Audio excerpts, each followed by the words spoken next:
Hello everybody, here is your video lecture on Chapter 7, and for Chapter 7 we are going to be focusing on social skills.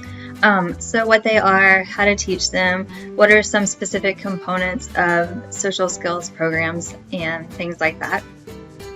So to start us off, social skills, to give you guys a definition, these are specific appropriate behaviors that we engage in to complete social tasks.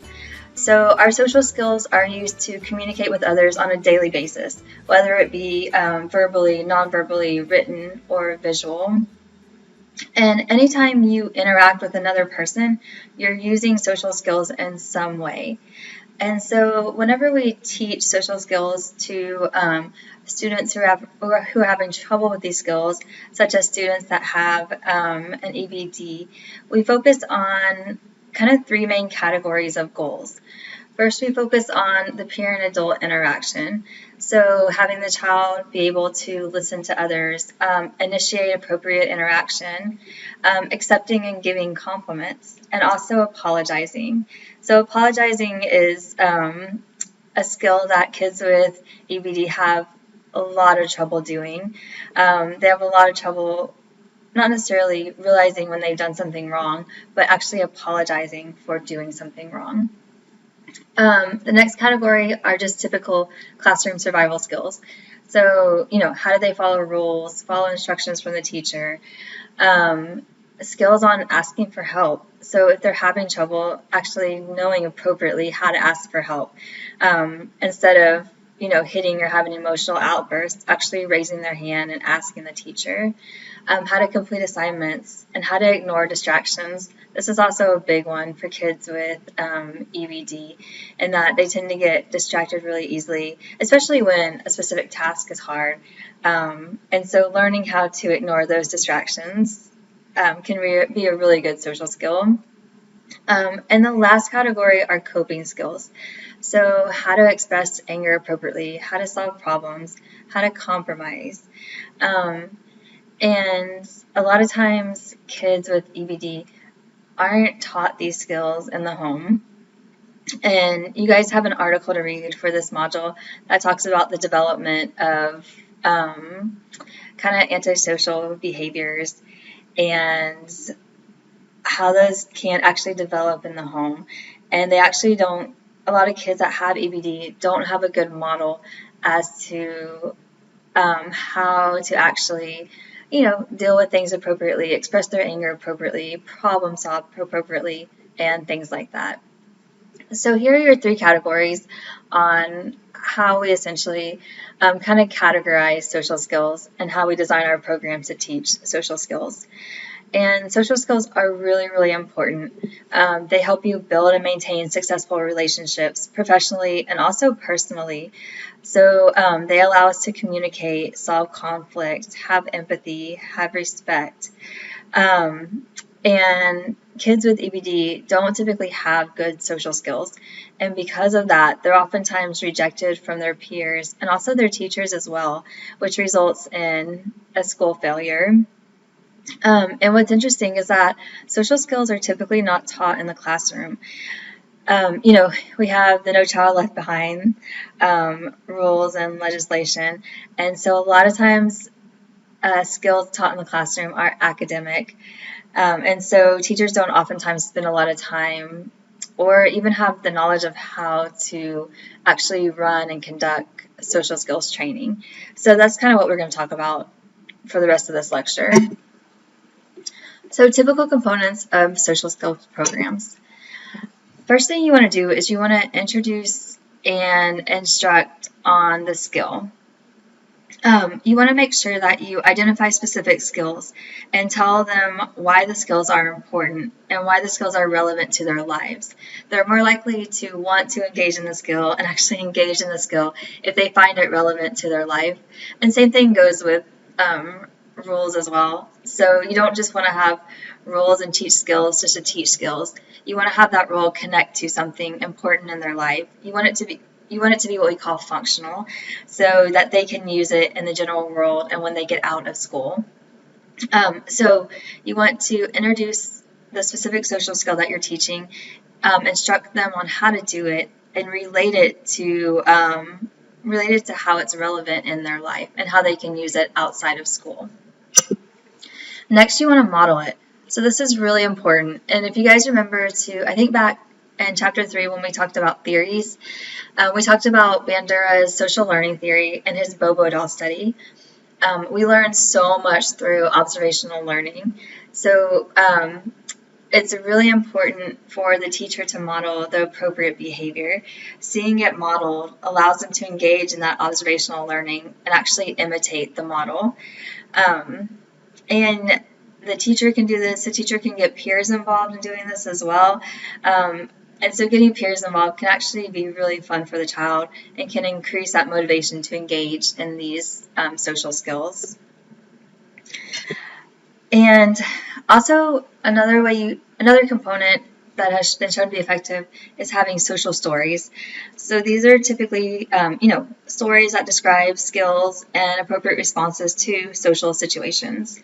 And the teacher can tell the story. The teacher can tell the story to the kid that's having trouble with social skills. The teacher can tell it to the whole class, or it can also be done on a computer as well. So if you have computer time, you can set the kid up and have them go through these social stories that talk about social skills and how to respond appropriately in certain social situations. Role playing is key. So actually having them practice a skill is really, really important. And we find that with teaching as well, just in general. Having you guys sit in class and just, listen to lectures without actually practicing the skill oftentimes doesn't do you much good. So it's actually practicing and applying the skill that is key to actually retaining it and being able to engage in the skill in other situations. So role-playing allows the kid to practice a skill in a safe environment. So an environment where they can typically expect what will happen when they engage in appropriate behavior, and it just gives them that practice. Feedback is also really important. And whenever we provide feedback, especially on the behavioral side and on the clinical side, we think about a sandwich.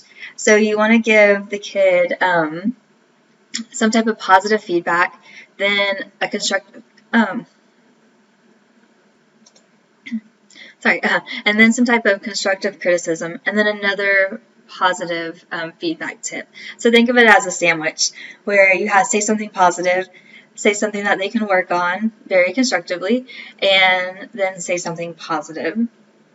So we talk about that sandwich and giving feedback to other persons. Feedback is key, so they need to know, what they're doing appropriately, what they can fix, and that helps them kind of guide their social skills. Think back to that lecture 3, we talked about Vygotsky and the zone of proximal development. That's kind of what you're doing with feedback. You're letting them do things independently, and you're kind of shaping up their social skills with your feedback. And then don't forget about reinforcement. So this feeds into the feedback aspect, where if they're doing something good, reinforce them. It's great. It provides them with that positive interaction between you and them.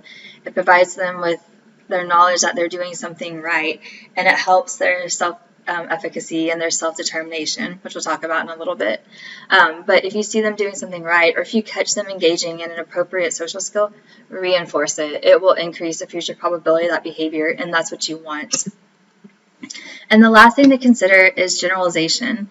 So whenever you're teaching social skills, you want to be able to have them practice it and role play in different situations. So that way they don't engage in appropriate social skills within only your classroom, but they can engage in appropriate social skills in different settings, in different situations, with different people. Remember, you want to teach social skills that are functional. So social skills that will help them in the real world and help them throughout life. So making sure that they can practice these social skills and engage in role-playing in different situations with different teachers is kind of key. So this is something that you need to essentially train or integrate into your social skills program as a teacher. So this is something that you plan for. So when you're teaching social skills, making sure that, you bring in other people, or you go to different rooms, or you go to different classrooms to do your social skills training and your role playing and your feedback and things like that. So that way these social skills will generalize to different situations and different people. Now, in the behavioral literature, especially in applied behavior analysis, we have something that we call behavior skills training. And so you guys will hear me say this a lot with all of our kind of teaching programs, whether it's teaching social skills or teaching academic skills. At least in my field, we always talk about behavior skills training. And this is a procedure that consists of instructions, modeling, rehearsal, and feedback to teach new behaviors or skills. It's research-based, so we have tons of research showing or demonstrating that behavior skills training is effective. And what makes it so interesting and so cool to use is that you can apply it to lots of different behaviors. So not just teaching social skills, like I suggested, but academic skills, anything like that. They've applied it to teaching kids gun safety, putting, all these different things. You can use it individually, you can use it with groups. And you guys will see, I brought this up because a lot of the things that we talk about within behavior skills training are things that you're going to see in these social skills programs. So they all kind of have the same components, which involve instructions. So giving the kid instructions on the skill, whatever it might be, or the behavior, modeling it, allowing the child or the learner to rehearse it, and then providing feedback. And so you'll see these in all the different social skills programs, and a lot of times with that teaching academic skills as well. And these are the three main components. They're research-based, been shown in the literature to be effective. Keep behavior skills training in mind, especially when we talk about some of these other social skills programs. You guys are going to see these same key components with the instructions, the modeling, the rehearsal, and the feedback. Okay, one of the first programs to teach social skills was called Skills Streaming for Adolescents. And I just wanted to kind of talk about it because you guys are going to see some parallels between the behavior skills training and this skills streaming. But because it was the first program, I just wanted to kind of talk about it a little bit, and it has some really cool aspects to it as well. So one of the key things is allowing the kid, is you modeling the skill. So defining the skill and modeling it. And when you think about your behavior skills training, this is the instruction and the modeling part. And it doesn't have to be you modeling it. So yes, the teacher, it is effective if the teacher defines it and models it, but you can also have another peer model it as well. And then you see that rehearsal or that role playing come into effect. So select a role player and conduct role playing. This allows the kid to practice the skill, and that's really important. So what we find, and this has been shown in the literature, is once somebody learns a skill or learns a behavior, whether the behavior is appropriate or inappropriate, it's hard for them to replace it with something else. So role-playing allows them to actually practice a skill and actually get engaged in replacing that inappropriate skill with an appropriate skill. And we find that key concept as, once somebody has learned a behavior, it's really hard to change it. We find that in the academic world as well. So once you learn to solve a math problem incorrectly, a lot of times it's hard to get the child to solve it correctly. And this goes, like I said, with social skills as well and behaviors as well. Next, you want to provide that feedback. And it can be from the teacher, it can be from a co-actor, a group member, and think about that sandwich aspect as well, giving them something positive, a constructive criticism, and then something positive to go forward with. And then you want to give them unguided practice. So you want to assign skill homework, have them complete a homework form. In your chapter, there's an example of a homework form that they can complete. And this allows them to this increases that generalization aspect, and that it allows them to go home and practice a skill with other people in different settings, because that's really where you want, you want them to have good social skills in the classroom, but you also want it to occur at home and in different situations. So having them practice it in the classroom and at school and also at home increases that generalization aspect. All right, so there are a couple of other social skills programs. So we talked about the skill streaming, but there's also a children's curriculum for effective peers and teacher skills, which is referred to as ACCEPTS. And you guys can go in your book or go in your chapter and read this. I just wanted to point out a couple of key aspects about these other programs. For ACCEPTS, it really talks about those survival skills in the classroom. And it uses a point system. And so last module we talked about, or when we talked about managing behavior, we talked about token economies. And so this program uses those token economies. So you guys can think back to the token economies and that aspect of how you teach social skills using token economies. There's getting along with others, so teaching social effectiveness to children. This one also, and when I'm talking about all these, they all incorporate those kind of key aspects of, instruction, modeling, feedback, modeling, rehearsal, and feedback. So I'm not going to talk about each of those, but you guys will see those components in each of these programs. I'm just kind of pointing out some differences between them. But with the Getting Along with Others program, you see that they also incorporate some relaxation training, and they incorporate what they call reality checks.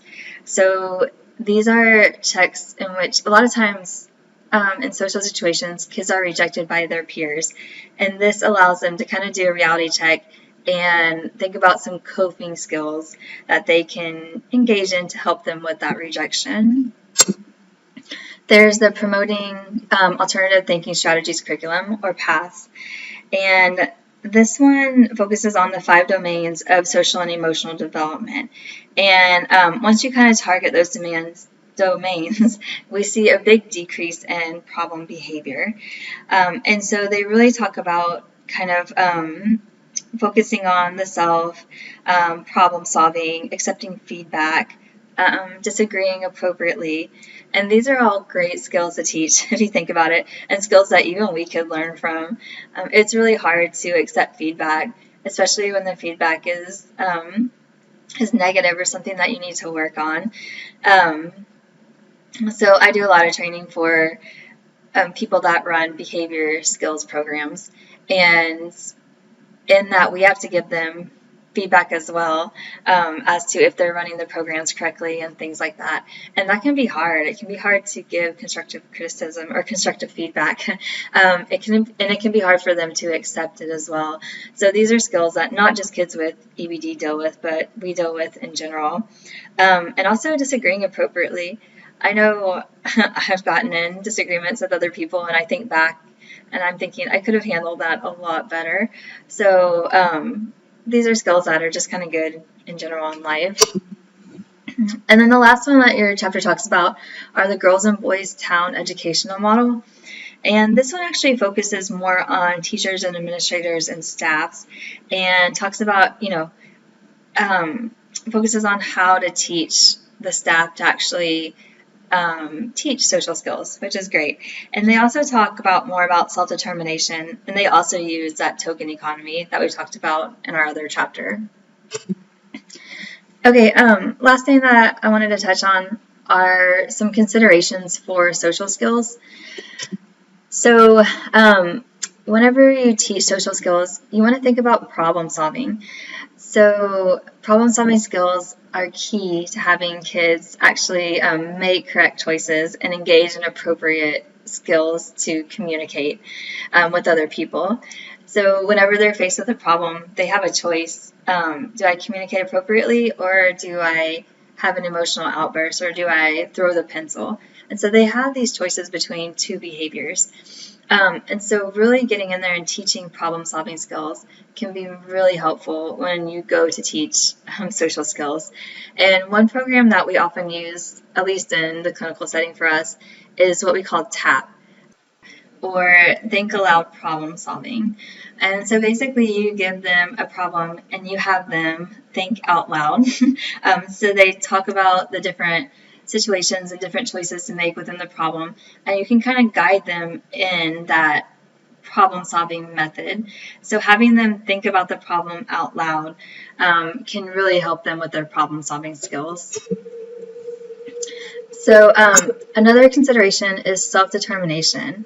And with self-determination, this is essentially our ability to identify and pursue goals without external influences. And if you guys think back to, once again, in chapter 3, if you guys think back to, we talked about Erikson, and this is going to be the kind of identity versus role confusion stage, where you're trying to figure out, you're trying to identify with your own goals and who you are without any type of external influence. Self-determination skills involve decision-making, self-management, self-instruction, self-understanding, self-advocacy. And what's interesting is that these skills are key to maintaining social skills. So having good self-determination skills are key to the kid actually maintaining all the social skills that you're going to be teaching them. And if you guys look over here, I wanted to talk a little bit about self-determination theory. So I love this theory. If you guys have any type of psychology background, you might have been exposed to this theory. But this theory essentially is a framework to human motivation and personality. And so it has 3 main components, and that it has a competence component, and that we seek to control outcomes and experience mastery. So people want to feel that they gain mastery of tasks and that they can learn different skills. If they feel that they have the skills needed, then they're more likely to take action to go after their goal. It talks about autonomy. So with autonomy, this is this universal urge to be causal agents of our own lives. So if we feel in control of our own behaviors and our own goals, we're more likely to be motivated to go for that goal or to engage in those behaviors. And the last one is relatedness. So we have this universal want to interact and to be connected to and experience caring for others. So we want to feel a sense of belonging and connection to others. And so what's interesting is if you can create an environment that's high in competence, high in autonomy, high in relatedness, then you have established a high quality form of motivation and engagement for activities. So if you can incorporate these into your social skills training, then that kid with EBD will be highly motivated to actually participate and want to learn these social skills. So keep these in mind. Increasing these 3 aspects can really increase those self-determination skills. And you can build self-determination by having students take an active role, and that increases that relatedness. Having them role play and have them take an active role in that role play allows them to be connected to others and have increase that connection, especially when you're teaching social skills and they're getting a way to practice connecting appropriately with other kids. That's huge. You can build self-determination by giving them responsibilities, giving them feedback, support, encouragement, all those things. That increases that competence. And then you can increase autonomy by teaching them those skills. The more you teach them those social skills or appropriate social skills, the more they feel like they are in control of their own choices. So when they're confronted with challenges, they feel like they can overcome them through making good choices and hard work. So I would just like you guys to keep these 3 things in mind.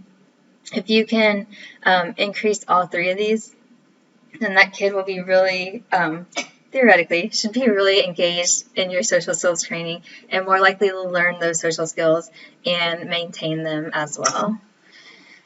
A couple of classroom strategies to consider. Games is really important. your book talks about Monopoly with teaching money. And so when you're playing Monopoly, those kids are engaging with other kids. And so you can use these games and use these social situations to actually teach academic skills, which is really important. I wanted to briefly mention pairing. So think back to, once again, chapter 3 when we talked about Pavlov and his dogs. Remember, he established this kind of pairing procedure. And if you guys remember, there would be an unconditioned stimulus that elicited an unconditioned response. So with Pavlov, the food elicited salvation. And then there was a bell or a tone that got associated with the food. So the bell or the tone was originally neutral, but the bell or tone got associated with the food. And then the bell or the tone elicited salvation as well. So the bell would be the conditioned stimulus, and the salvation to the bell would be the conditioned response. Well, a lot of times kids with EBD, they really need those positive relationships between you and them. Having a positive relationship between the teacher and the student does wonders for the kids' academic life and also social life as well. And so a lot of times, like we talked about earlier in the lecture, kids with EBD have negative relationships with peers and teachers. And so you want to actually start thinking about this pairing process and pair yourself with something good that the kid likes to do. This is really important to establish that positive relationship. So if the kid likes to play games, go play with them. You are essentially pairing yourself with something that they like or something that's already a reinforcer, and then you within yourself becomes a reinforcer. So we can take this classical conditioning paradigm and apply it to ourselves and help us build rapport with the student, which is really important. So if you guys have some free time in your class, spend some time with that student doing something that they like to do. You get paired with what they like to do, and you within yourself will elicit positive feelings, and you're more likely to establish that positive relationship between you and the student and kind of build that positive rapport. And then you can also use sports as well. I have the example here, A Walk to Remember. I don't know if you guys have ever seen this movie, but it was a movie with Mandy Moore, and basically I can remember she's trying to kind of steer one of her peers or one of her friends in the right way, and they end up kind of falling in love. But the peer that she's trying to kind of steer in the right way and get on the right path, he does some tutoring with another kid. And so he takes the kid, they're trying to learn triangles, and he takes the kid out to a basketball court, and he talks about how they are positioned in front of the goal and how they make a triangle, and then they start kind of shooting hoops. So I thought that was a really good example of how you can incorporate sports and activities, not just board games, but activities into teaching skills, and then you have that social interaction, and you can also teach social skills as well. And then the last thing I wanted to kind of touch on is the impact of culture. So understanding your students and understanding the culture that they come from is kind of key in what social skills you want to teach, and also understanding how they're reacting and how they're communicating with other students.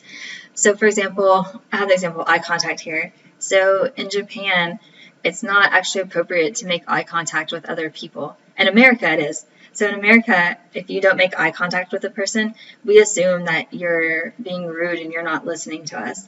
But in Japan, making eye contact is actually not appropriate, and it's actually a sign of aggression. So just understanding the different cultures and maybe why your kids are engaging in social skills that may not fit our culture is really key to understanding your students and understanding, how to communicate with them effectively. All right, so that's it for this lecture. We talked about social skills goals. Remember, you have peer and adult interaction, classroom survival skills, and then coping skills. We talked about the importance of social skills and how important they are to help you build and maintain successful relationships, personally and also professionally. So these are not just important within the classroom, but they're important in everyday life and when the kids get older and everything like that. We talked about some components of social skills programs. So introducing the instruction, modeling, peer involvement, role-playing, feedback. We talked about behavior skills training, which encompasses that instruction, modeling, rehearsal, feedback, all those components of the social skills programs that we talked about. We use on our behavioral field, behavior skills training, so that's why I brought that up. We talked about skills streaming, and we talked about some other social skills programs, so ACCEPTS, PATHS, the Girls and Boys Town, and things like that. And then we talked about some social skills considerations, so problem solving, self-determination, classroom strategies, and also the impact of culture. And last, I wanted to remind you guys to not forget about the self-determination theory. Remember, there are 3 aspects. You have autonomy, competence, and relatedness. So when teaching social skills, if those 3 things are high, then you're going to increase self-determination and therefore increase the likelihood that the kids will want to learn those social skills and maintain the social skills. So, all right, guys, if you have any questions about Chapter 7 or this lecture at all, then please email me. All right, thanks, guys.